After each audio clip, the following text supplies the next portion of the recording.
오늘 아침 뉴스의 맥을 짚어드리는 시간 뉴스연구소, 오늘도 두 분의 연구위원 나오셨어요. CBS 민경남 PD, 뉴스톱 김준일 대표, 어서 오십시오. 안녕하세요.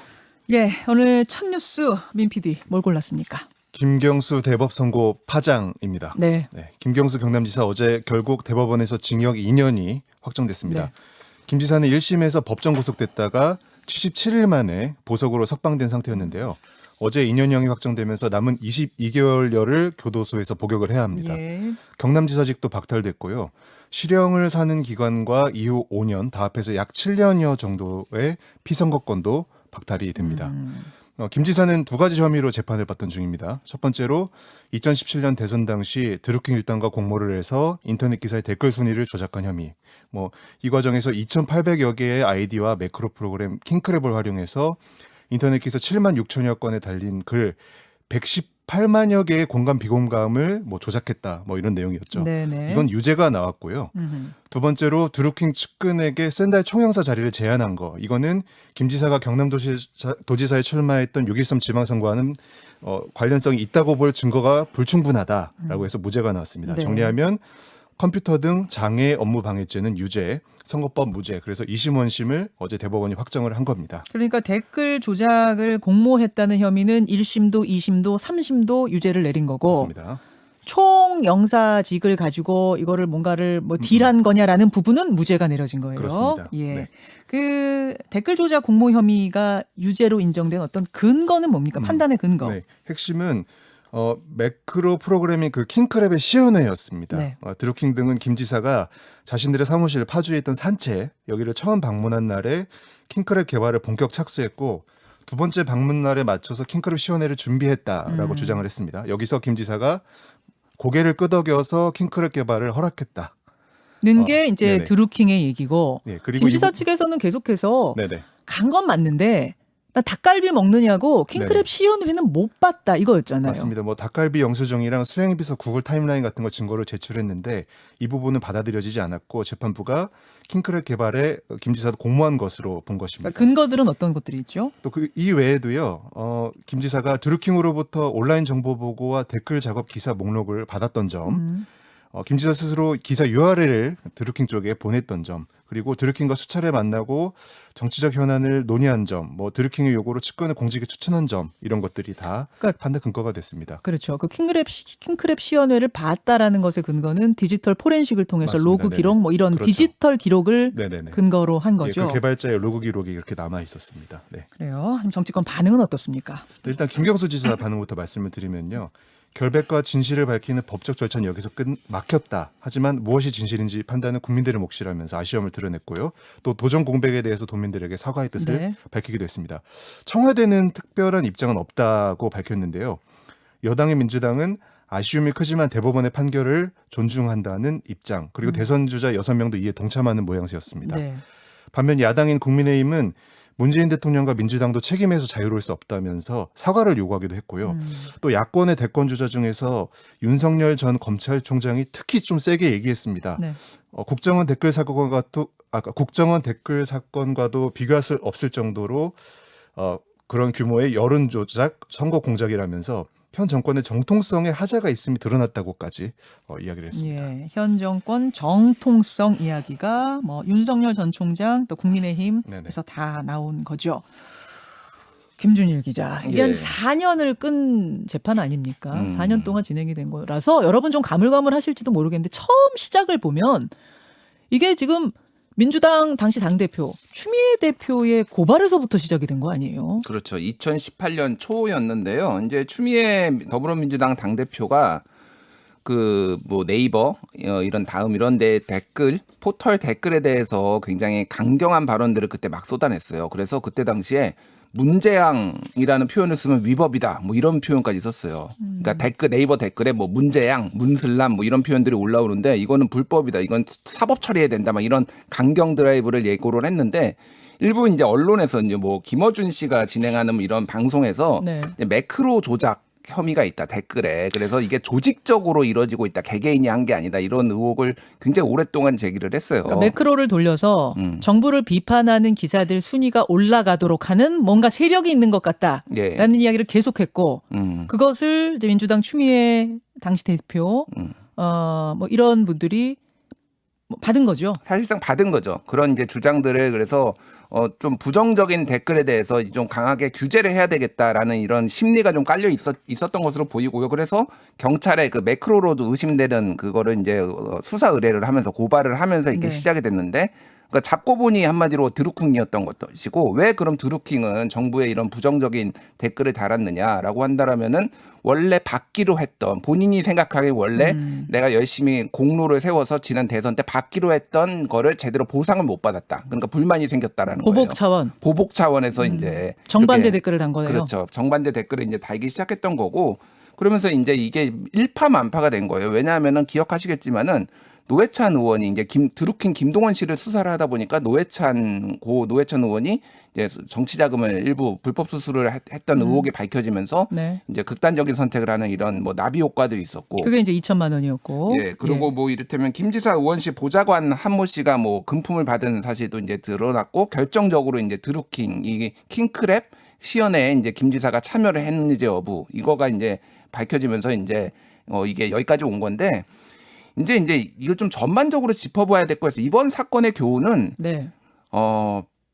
배고프다고 불량식품 아무거나 먹으면 안 된다 이런 거예요. 그러니까 선거가 아무리 뭐 급하고 그러더라도 이렇게 불법의 위험성이 있는 것에 대해서 이런 뭐 사람들이 정치권에 있는 사람들이 이렇게 덥석 무는 거 이런 것들이 굉장히 많습니다. 지금도 많고요. 지금도 사실은 댓글을 보면은 뭐 포털 댓글을 보면은 굉장히 많은 매크로인지 아닌지는 알 수 없으나 동일한 내용이 컨트롤 C 컨트롤 V를 해가지고 특정 후보를 비방하는 게 굉장히 많아요. 아니 그러니까 지금 보세요, 여러분.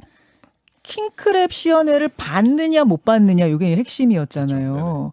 그러니까 킹크랩이라는 매크로 프로그램을 돌리지 않았었으면 이렇게 댓글 다는 이런 작업들이 합법인데 매크로 프로그램을 돌렸기 때문에 불법이다. 이렇게 법적으로는 그런 거지만 생각해 보면 꼭 매크로를 돌리는 게 아니더라도 말씀하신 것처럼 갖다 붙이는 뭐라 그럽니까? 그거를 뭐 복사해서 복붙? 복붙이요, 복붙.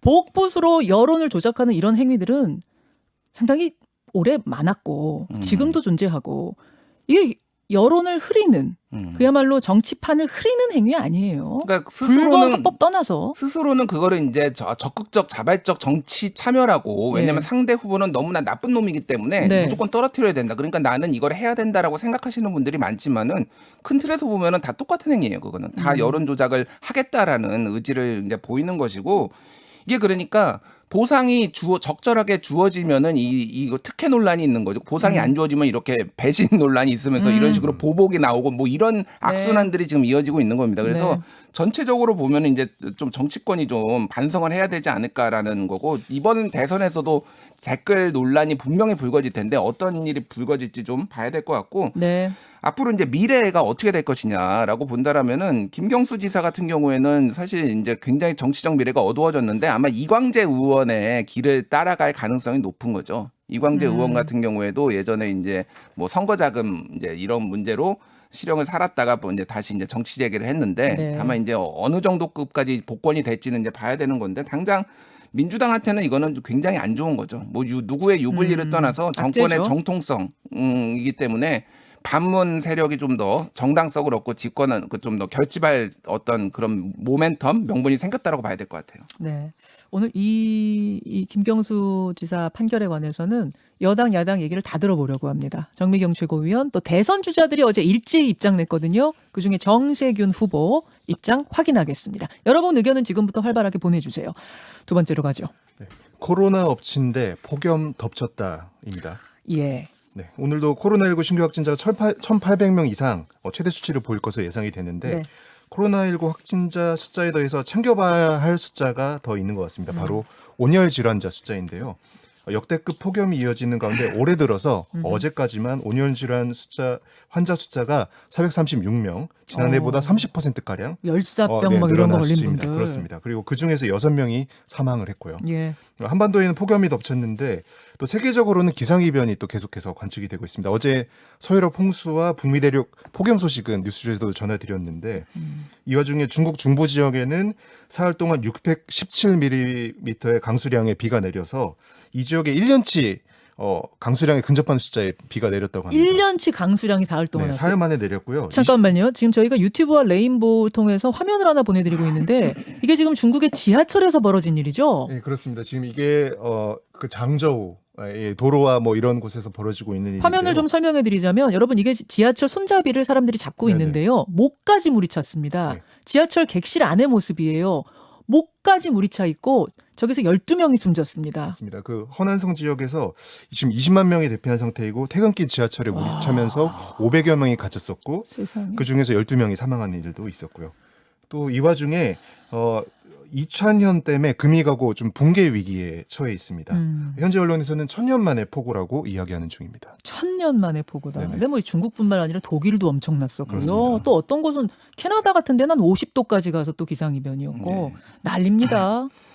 일단 뭐 이거는 기후위기 기후위기가 심화돼서 지금 어려움을 겪고 있는 거라고 보고 이게 지금 나비 효과가 있는 게 지금 곡물 가격이 엄청 오르고 있어요. 예, 왜냐하면 일부 지역에서는 엄청나게 가뭄이 되고 있고 그렇죠. 일부 지역에서 홍수가 나고 있어서 올해 상반기에 이미 옥수수, 소맥, 대두 3대 국제 곡물 가격이 최대 50%까지 올랐거든요. 그러면은 이게 이제 수입이 되면은 보통 수입 곡물 가격이 10%가 오르면은 전체 소비자 물가가 0.39% 국내 소비자 물가가 올라요. 그러면 우리나라 소비자 물가도 오를 것이다라는 거고 지금 브라질에는 한파가 왔습니다. 남미 브라질이요? 예.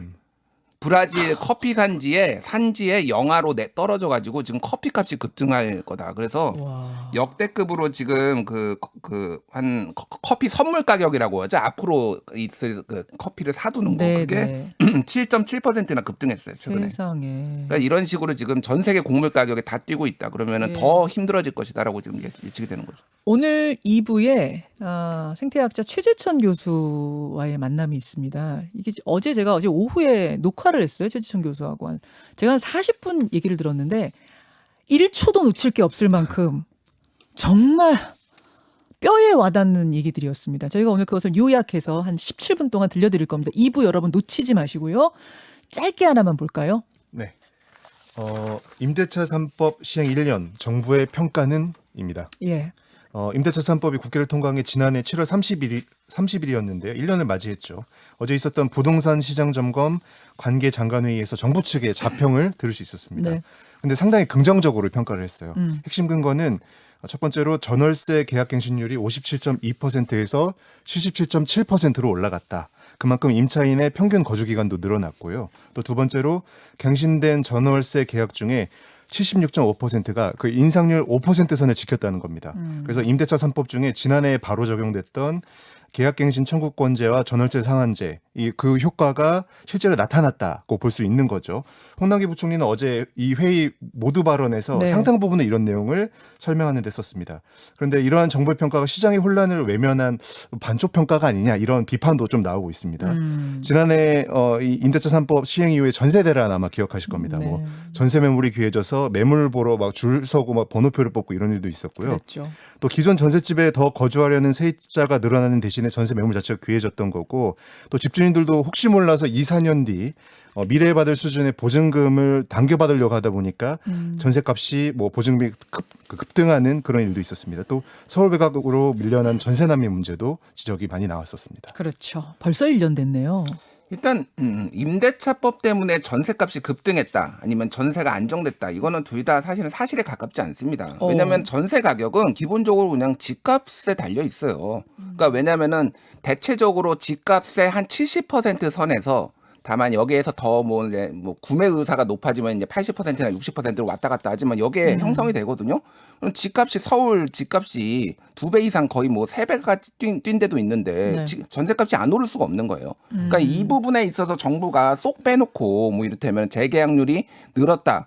법으로 하게 하라고 했는데 재계약률이 느는 건 당연한 거죠. 그렇죠. 그러니까 집값을 잡는데 일단은 실패를 했기 때문에 이거는 별로 의미가 없다. 뭐 임대차 1년을 하는 거는 그런 거고 다만 이제 이 미세한 이제 저 정책들에 대한 조율 이런 것들이 상당히 실패했다고 봐야 돼요. 그러니까 취지는 매우 좋았지만은 예를 들면 전세난을 당시에 심화시킨 거. 집값이 급등하고 있는데 임대차 2년을 했을 때는 이제 이중 가격제가 들어오고 집주인들은 막 들어오겠다라고 하고 이런 문제들이 내가 살겠다. 예, 그런 문제들이 있었거든요. 그러니까 지금 전세 가격이 이중 가격제가 돼 가지고 연장한 사람들하고 새로 들어온 사람하고 거의 2배 차이가 납니다, 지금. 그러니까 이 문제를 그럼 어떻게 해결할 것이냐. 이런 것까지 이제 다 정부가 풀어낼 과제죠, 지금은. 최근에 재건축 실거주 2년은 바로 그냥 개정했잖아요. 예. 풀었잖아요. 이게 앞으로도 계속 보완 작업이 있어야 되지 않나. 현실 속에서 시장을 봐가면서 이런 생각이 드는 1년입니다. 두 분 수고하셨습니다. 감사합니다. 김현정의 뉴스쇼는 청취자 여러분의 참여로 이루어집니다. 트위터, 페이스북, 레인보우 게시판, 그리고 단문 50원, 장문 100원의 유료 문자 샵 1212, 우물정 1212 통해 참여하실 수 있습니다. 김현정의 뉴스쇼, 여러분과 함께 만듭니다.